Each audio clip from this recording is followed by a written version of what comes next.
Bonjour tout le monde. Je suis Antoine. Gabriel, j'ai vécu une expérience extraordinaire hier au musée d'Orsay à Paris. Bienvenue à tous nos fidèles auditeurs de Warspoken French. Antoine, le musée d'Orsay. Tu as toujours aimé l'art impressionniste? Pas vraiment, pour être honnête. Mais ma nièce de 15 ans est passionnée de peinture, et elle m'a supplié de l'accompagner pendant ses vacances. C'est adorable. Rien de tel qu'un adolescent passionné pour nous faire découvrir de nouveaux horizons. Comment s'est passée votre visite? Alors, on arrive devant le musée vers 10 h du matin. Ma nièce Clara me dit, « Tonton Antoine, tu vas voir, c'est le plus beau musée du monde. » Elle avait l'air très excitée. Et toi, tu étais motivé? Moyennement, je l'avoue. Mais son enthousiasme était contagieux. On fait la queue pour acheter les billets, et je vois les prix, 16 € par personne. C'est le tarif standard pour les grands musées parisiens. Et pour Clara? Gratuit. Jusqu'à 18 ans, l'entrée est gratuite dans les musées nationaux. Je trouve ça formidable pour encourager les jeunes. Excellente politique culturelle. Et une fois à l'intérieur? L'employé à l'accueil nous donne un plan du musée et nous dit « Bonjour. C'est votre première visite ? Je vous conseille de commencer par le 5e étage. » Pourquoi le 5e étage spécifiquement? Clara répond avant moi, c'est là qu'il y a les impressionnistes. Monet, Renoir, Cézanne. L'employé sourit et confirme, exactement, mademoiselle. Ta nièce connaissait déjà bien le musée. Vous avez suivi son conseil? Bien sûr. On monte au 5e étage par l'escalator, et là, je découvre cette immense verrière magnifique au plafond. La grande nef du musée d'Orsay est vraiment spectaculaire. Tu as été impressionné? Complètement. Je dis à Clara, waouh, cette architecture est incroyable. Elle me répond, attends, tu n'as encore rien vu. Et elle avait raison. Qu'est-ce que vous avez vu en premier? On entre dans la première salle, et je me retrouve face à face avec les nymphéas de Monet. Des toiles énormes, pleines de couleurs. Les nymphéas sont vraiment saisissants en vrai? Tu as ressenti quelque chose de spécial? Oui. Je reste planté devant pendant plusieurs minutes. Clara me dit, tonton, regarde comme la lumière change selon l'angle. Elle avait un œil d'expert. Et c'est vrai, l'éclairage muséal met vraiment les œuvres en valeur.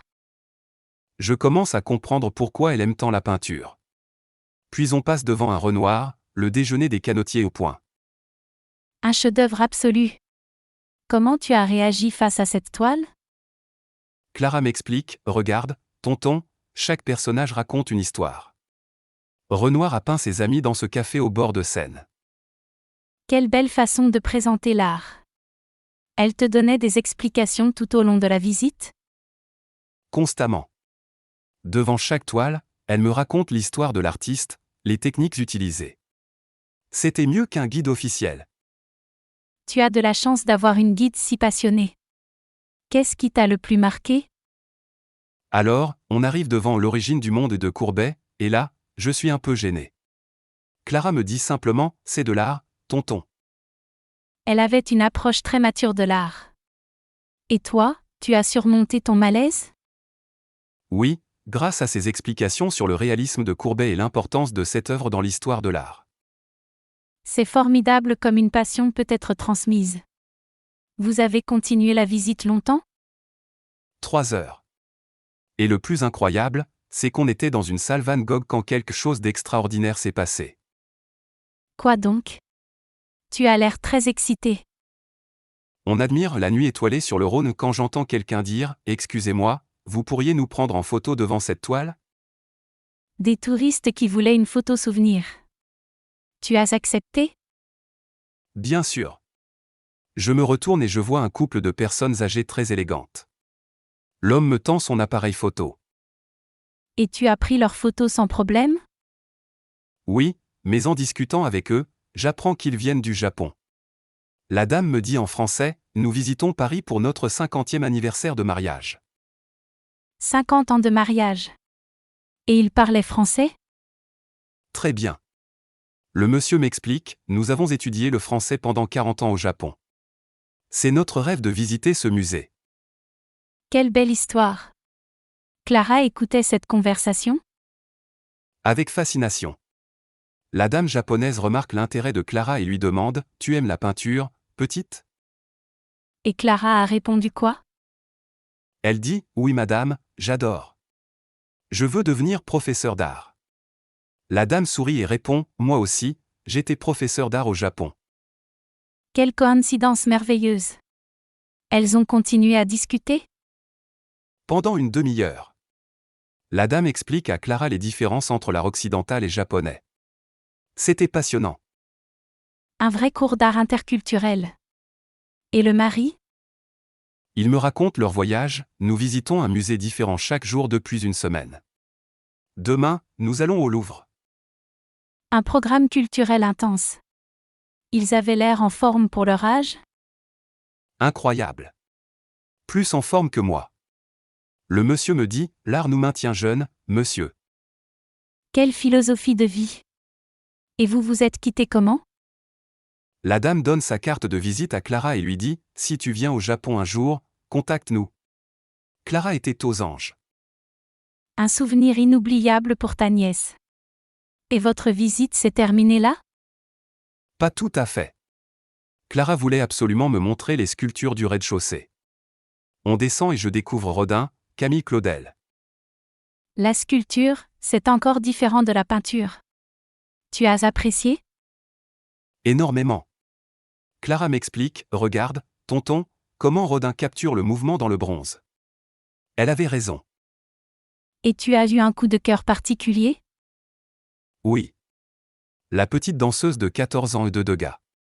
Cette sculpture m'a vraiment ému, je ne sais pas pourquoi. Degas avait un don pour saisir la grâce et la fragilité. Clara était contente de ta réaction? Très. Elle me dit, tu vois, tonton, l'art peut toucher tout le monde. Et elle avait absolument raison. Belle leçon d'humilité. Votre journée s'est terminée sur cette note positive? Presque.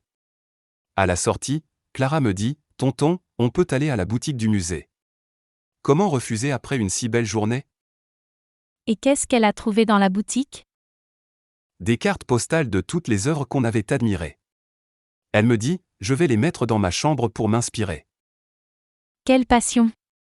Tu as acheté quelque chose aussi? Oui. Un beau livre sur les impressionnistes. Je me suis dit que j'allais approfondir mes nouvelles connaissances. Excellent. Cette visite t'a donné envie de continuer à découvrir l'art? Absolument. Clara m'a déjà proposé le musée Picasso pour la semaine prochaine. J'ai dit oui sans hésiter. Tu es devenu un vrai amateur d'art. Et le couple japonais? On les a recroisés à la sortie. Ils nous ont invités à prendre un café dans le café du musée. Un moment magique. Une belle fin de journée.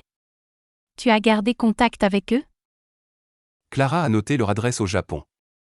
Elle rêve maintenant de visiter Tokyo et de voir l'art japonais. Cette visite au musée a ouvert de nouveaux horizons pour vous deux. C'est merveilleux. Vraiment. Tu sais, Gabriel, j'ai réalisé que j'avais des préjugés sur l'art. Cette journée a tout changé. C'est le pouvoir de l'art et de la transmission. Clara a fait de toi un nouveau passionné. Et nos auditeurs devraient vraiment oser pousser la porte d'un musée. Même si on pense que ce n'est pas pour nous. Excellent conseil. Les musées français offrent une richesse culturelle incroyable, et l'entrée est souvent gratuite pour les jeunes. N'hésitez pas à demander des conseils à l'accueil, à prendre un plan, et surtout, prenez votre temps devant les œuvres. Et si vous avez la chance d'être accompagné d'un passionné comme Clara, écoutez-le attentivement. Merci à tous nos auditeurs de Wow Spoken French. J'espère que cette histoire vous donnera envie de visiter un musée français. L'art est un langage universel qui rassemble les gens, comme cette belle rencontre avec le couple japonais. Au revoir tout le monde. Et n'oubliez pas, l'art peut nous surprendre quand on s'y attend le moins. À bientôt pour un nouvel épisode de Wow Spoken French. Bonne visite culturelle à tous.